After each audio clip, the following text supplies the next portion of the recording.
ధనుసు రాశి వారికి ఈ వారం అనుకూలంగా ఉంది. రాశ్యాధిపతి చతుర్థాధిపతి అయిన గురువు అష్టమంలో ఉన్నారు. ద్వితీయ తృతీయాధిపతి అయిన శని చతుర్థంలో ఉన్నారు. వీళ్ళకి అర్ధాష్టమ శని నడుస్తోంది. అర్ధాష్టమ శని కొంతవరకు ఇబ్బందికరంగా ఉన్నా అష్టమ గురువు వీరికి చాలా బలంగా ఉంటుంది. ఆరోగ్యపరంగా ఎటువంటి ఇబ్బందులు ఉండవు. దూర ప్రాంత ప్రయాణాలు వీరికి బాగా కలిసి వస్తాయి. అనుకోని అతిథులు అనుకోని మర్యాదలు లేదా అవార్డ్స్ రివార్డ్స్ వచ్చే అవకాశం గోచరిస్తోంది. 10 మందిలో మీరు చేసే కార్యక్రమాలు ఏదైతే ఉన్నాయో అవి నెరవేరుతాయి.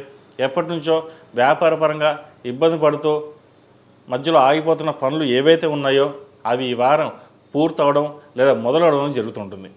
ప్రభుత్వ సంబంధించిన వ్యవహారాలు చక్కగా ఉన్నాయి. ప్రభుత్వ ఉద్యోగస్తులకు కాలం అనుకూలంగా ఉంది.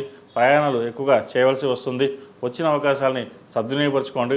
అందరి మనల్ని మెప్పుందారు. అయితే ఎక్కువగా పొగిడేవారు కూడా ఉంటారు. పొగిడేవారి విషయంలో కొంచెం జాగ్రత్త వహించాలి. అందరూ మనకి ఫేవర్గా చేస్తున్నారు అని అనుకుంటాం. కొంతమంది ఈర్ష్యా ద్వేషాలు కూడా చూపిస్తుంటారు.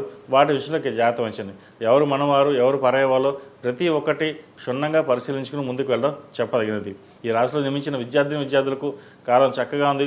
వచ్చిన అవకాశాన్ని ఉపయోగించుకోండి. విదేశీ వ్యవహారాలకు సంబంధించిన వ్యవహారాలు కాస్త సానుకూల పడవు. వచ్చిన అవకాశాలు వెనక్కి వెళ్ళిపోవడం జరుగుతుంటాయి. ఉన్న చోటే చదువుకోవడం, పై చదువుకు వెళ్ళడం, లేదంటే ఉద్యోగం ప్రయత్నాలు చేసేవారికి ఉద్యోగ ప్రయత్నాలు చక్కగా ప్రారంభించండి. వచ్చిన అవకాశాన్ని ఉపయోగించుకోవడం చెప్పదగినది. ఎప్పుడైనా సరే మనిషి ఎప్పుడు ఖాళీగా ఉండకూడదు. చదివే టైంలో చదవాలి, ఉద్యోగం చేసే టైంలో ఉద్యోగం చేయాలి, వ్యాపారం చేసే టైంలో వ్యాపారం చేయాలి. ఎక్కడ అలుపు లేకుండా మన పని మనం చేసుకోవడం వెళ్ళడం అనేది చెప్పదగింది. విదేశీ సంబంధించిన వ్యవహారాలు అంత అనుకూలంగా లేవు. ఉన్న చోటే ఉద్యోగం చేసుకోవడం చెప్పదగింది. భాగస్వామ్య వ్యాపారాలు అంత అనుకూలంగా ఉండదు. సొంతంగా చేసుకోవడం చెప్పదగిన సూచన. ఏదైనా సరే జీవిత భాగస్వామి సలహాలు సూచనలు తీసుకుని ముందుకు వెళ్ళాలి. లేదా మన ఆప్తుల మిత్రులు కావచ్చు, స్నేహితులు కావచ్చు, సలహాలు తీసుకోండి. కానీ నిర్ణయం మటుకు మీదై ఉండాలి. పంచమ వ్యయాధిపతి అయిన కుజుడు లాభంలో ఉన్నారు.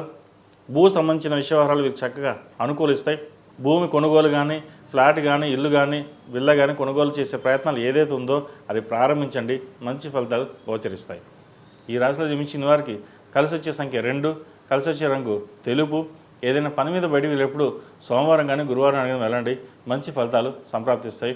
అదేవిధంగా ఈ రాశి వారికి చాలామంది చెప్తుంటే కొంతమంది చెక్స్ షర్ట్స్ బాగుంటాయని, లేదా డిజైన్ షర్ట్స్ బాగుంటాయని. అయితే ఈ రాశి వారు ముఖ్యంగా plain shirts, light colour shirts వేయడం అనేది చెప్పదగినది. గురువుకి సంబంధించిన లైట్ కలర్సు, బ్రైట్ కలర్సు చక్కగా వేసుకోవడం వల్ల 10 మందిలో ఆకర్షణీయంగా ఉంటారు. మీరు చెప్పేది ప్రతి ఒక్కరు వింటారు. షర్ట్స్ కలర్స్లో మటుకి జాగ్రత్త వహించండి, బాగుంటుంది.